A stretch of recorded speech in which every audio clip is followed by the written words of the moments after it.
Forget everything you thought you knew about Cold War survival. We're not talking about textbook theories or classroom drills. We're diving into the clandestine world of covert living, where humanity's brightest minds were tasked with one impossible objective: disappear. Vanish into frozen wastelands and impenetrable landscapes. From revolutionary insulation technologies to camouflaging techniques so ingenious they bordered on science fiction, prepare to be amazed by the hidden ingenuity that shaped one of history's most tense eras. Welcome to Ancient Edge. Today, we're exploring the invisible sanctuaries that kept humanity alive when the world stood on the brink of annihilation. Imagine a world where the sky itself had become an instrument of surveillance. This was the Cold War, a period when two superpowers stood locked in an ideological struggle that threatened to consume the planet. Nuclear weapons weren't merely symbols of power, they were constantly vigilant sentinels ready to be deployed within minutes. Both the United States and the Soviet Union understood a chilling truth. Survival in this new world required something radically different from anything humanity had attempted before. Traditional shelters were inadequate. A concrete bunker could be located, targeted, and destroyed. Military planners needed hidden sanctuaries capable of sheltering personnel for extended periods in Earth's most hostile environments. The frozen Arctic became strategic theater. Remote mountain ranges became fallback positions. Deep beneath the permafrost, entire underground cities were conceived and built. What emerged was a clandestine arms race, a competition to perfect the invisible.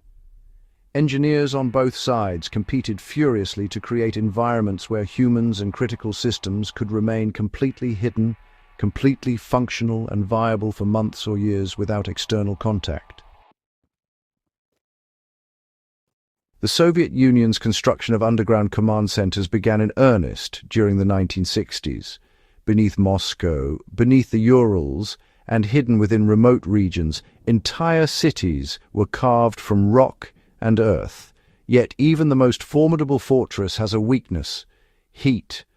An underground bunker with inadequate insulation would leak thermal energy like a beacon, detectable by infrared satellites. It would also become uninhabitable. This challenge demanded a revolution in materials science. Engineers faced an impossible triangle. Bunkers needed to be massive enough to house hundreds of personnel and equipment. They needed to maintain stable internal temperatures despite extreme external conditions, and they needed to remain invisible to detection systems that grew more sophisticated yearly. The solution lay in layered construction and composite materials.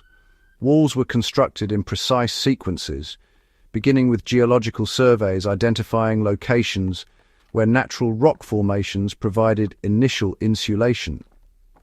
Then came engineered barriers: expanded polystyrene, mineral wool, and spray polyurethane foam, materials offering superior thermal resistance while maintaining structural integrity under extreme pressure. Multiple layers worked in concert, with vapor barriers preventing moisture accumulation that would catastrophically reduce effectiveness. These weren't casual insulation materials. These were precision-engineered systems, calibrated to exact specifications.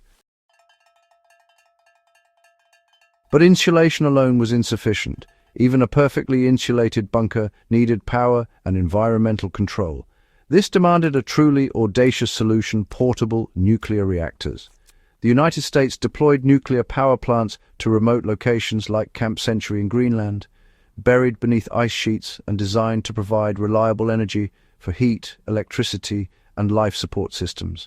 These compact marvels could sustain operations for years in complete isolation. The Soviet Union pursued similar technologies, creating self-contained systems functioning independently of any external grid. These were entire civilizations in miniature, capable of generating the precise thermal and electrical energy required to maintain human habitation in Earth's most inhospitable regions. The architectural design itself became deception.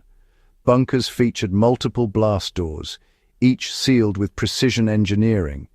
Interior spaces were divided into thermal zones, where ambient temperature could be controlled independently to preserve energy while maintaining human comfort. Every space had its own calculated thermal signature profile, minimizing heat leakage while optimizing functionality. Machines could be engineered for survival. Humans were far more fragile. Military planners understood that the most sophisticated bunker would fail if inhabitants collapsed from psychological trauma or physiological degradation. This led to an entirely new field of study, the science of covert survival training. Personnel selected for deep bunker assignments underwent regimens that, honestly, seemed more at home in psychological thrillers than in military protocol. Isolation training simulated months or even years in confined spaces, completely cut off from the outside world. The goal here was to identify individuals with the psychological resilience to maintain mental clarity and operational competence under these, extreme conditions. Many candidates failed. The human mind, after all, evolved for open spaces and social connection. Forcing it into permanent isolation runs counter to some of our most fundamental human neurology. Those who succeeded demonstrated truly remarkable capacities for self-regulation. They learned meditation and mental compartmentalization techniques decades before such practices gained popular recognition. These individuals understood quite intuitively how to structure their psychological experience of time, breaking what felt like infinite monotony into manageable segments.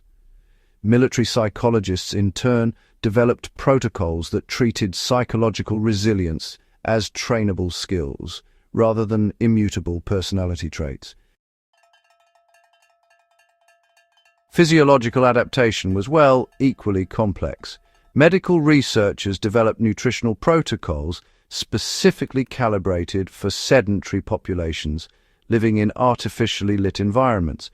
They calculated vitamin D supplementation and designed exercise regimens performed on specially constructed machines in confined spaces. Medical teams trained not just in emergency protocols, but also in maintaining long-term health during extended isolation. Psychological team cohesion became critical. You see, when survival depends on small groups maintaining function in perfect isolation, interpersonal conflict becomes catastrophe. Training included extensive team-building exercises and conflict resolution protocols. Personnel were carefully curated teams, assembled with precision. These weren't just soldiers or engineers. They were compatible units designed for survival. A completely isolated bunker is ultimately useless. Military command needed to maintain contact with hidden assets, receive orders, and gather intelligence. Yet any communication system represents vulnerability. Conventional radio can be detected and tracked. The challenge was creating systems that could transmit critical information while leaving virtually no detectable signature. The solution lay in low-frequency radio systems and burst transmission technology. Low-frequency waves penetrate rock and soil, reaching deep underground bunkers without requiring external antennas. Burst transmission compresses large amounts of data into extremely brief, rapid pulses, making detection far more difficult. Encryption layered on top created additional barriers to interception. Resupply operations required equally ingenious solutions. The Soviet Union developed specialized vehicles capable of navigating harsh terrain to deliver supplies to remote locations. Routes were carefully planned to minimize visible evidence. Delivery schedules were randomized to prevent pattern recognition. In some cases, supplies were cached in predetermined locations, retrieved as needed rather than delivered on regular schedules. Escape routes represented another critical network. Architects designed hidden exits disguised as natural geological formations. Multiple escape pathways led to different destinations, ensuring that if one route was compromised, others remained viable. These pathways were equipped with their own insulation and environmental controls. Declassified documents reveal remarkable insights into Cold War survival design. These systems were confronting questions that remain relevant today. How do humans survive in extreme environments? How do we maintain technology when external support fails? How do we preserve capability across extended isolation? The insulation technologies developed during this period directly influenced modern disaster preparedness and off-grid living. Principles of layered insulation and thermal zoning appear in contemporary bunker design and homes of people preparing for climate-related disasters. Physiological protocols have been adapted for space missions and Antarctic research stations, where isolation presents nearly identical challenges. The psychological insights gained from studying isolated personnel have been validated by neuroscience and incorporated into mainstream therapeutic practices. The story of Cold War survival is ultimately about human resilience and ingenuity forged under pressure. It reminds us that our species, confronted with seemingly impossible challenges, rises to extraordinary heights. These hidden technologies offer timeless lessons for our current age, where climate change and global uncertainty present new existential challenges. If you found yourself captivated by these untold stories, subscribe to Ancient Edge for more explorations into history's hidden chapters. Share this video with others who hunger for knowledge of extraordinary human achievements. Continue your journey as we uncover the secret technologies and untold stories that shaped our world. The past holds secrets. We're here to reveal them. Stay curious, stay with Ancient Edge,